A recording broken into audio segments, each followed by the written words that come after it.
제3장 건축재료의 일반적 성질입니다. 여기서는 좀 두 문제, 세 문제 정도 나오시는데요. 여러분들이 그 나온 위주로 공부를 해주시면 될 것 같습니다.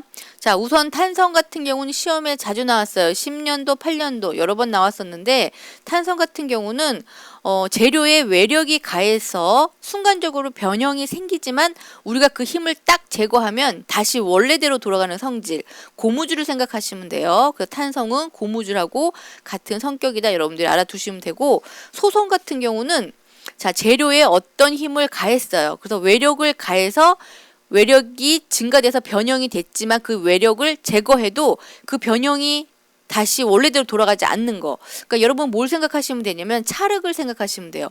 우리가 찰흙 반죽을 막 손으로 막 만들어서 주물럭주물럭 꺼서 이렇게 늘렸다가 손을 딱 놔더라도 그게 다시 돌아가요? 돌아가지 않죠? 그게 바로 소송이라는 거 여러분들이 생각해 주시면 될 것 같고요. 자, 부하송비는 2010년 9년도에 나왔었는데 자, 요거는 여러분들이 좀 어려울 수 있으니까 그냥 그 단어들로 여러분들이 외워주시면 돼요. 자, 축방향에 힘을 가할 때 그 방향과 수직 횡 방향에도 병형이 생기는데 이때 횡 방향 병형과 축방향 병형의 비를 우리가 푸하송비라 한다. 요게 그대로 나왔었어요. 시험 문제. 그러니까 여러분들이 책을 참조하셔가지고 요거는 그냥 눈으로 한 번씩 꼭꼭 봐주시면 될 것 같습니다. 자, 취성 같은 경우는 우리가 유리 같은 걸 생각해 주시면 돼요. 유리 같은 경우는 어떻게 작은 힘을 딱 가해서 쨍그랑하고 깨지면 파괴가 되죠. 자, 그거를 우리는 취성이라고 합니다. 파괴되는 거. 그거 기억해 두시면 될 것 같고, 연성 같은 경우는 인장, 이렇게 늘렸을 때 이렇게 늘어나는 것 같은 경우, 그 철근을 생각하시면 돼요. 그게 연성이고요. 전성 같은 경우는 이렇게 두들겨가지고 얇게 펴지는 거, 금이나 납 같은 걸 우리가 전성이라고 합니다. 여러분들이 그거 기억해 두시면 될 것 같고요.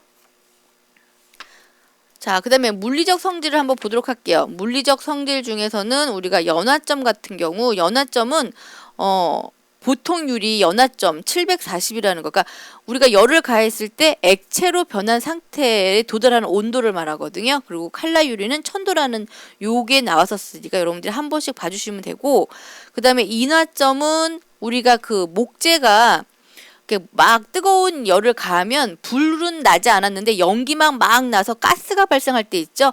그게 180도가 되는데 그걸 인화점이라고 합니다. 그런데 그 인화점에 어떻게 막 연기가 날 때 조금 떨어진 곳에서 불꽃을 딱 성냥을 켰어요. 그러니까 바로 불을 붙이려고 했던 건 아닌데 불꽃에 의해서 바로 그냥 불이 확 나는 게 있습니다. 그게 바로 착화점이에요. 270도 정도. 발화점은 불꽃이 없는데도 스스로 불이 나는 게 바로 발화점입니다. 450도 정도. 시험에 한 번씩 나왔으니까 여러분들이 꼭 확인해 주시면 될 것 같고요.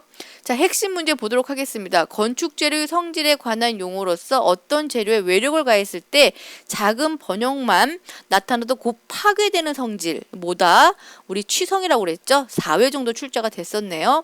자, 23번 같은 경우 축방향에 하중을 가할 경우 그 방향과 수직이 횡방향에도 변형이 생기는데 횡방향 변형도와 축방향 변형도의 비를 무엇이라 하는가? 2회 정도 나왔었죠. 부하송비입니다. 이런 식으로 그대로 나오니까 여러분들이 어렵게 생각하지 마시고요. 이런 거는 그냥 문제 푸시면서 외워주시면 될 것 같습니다.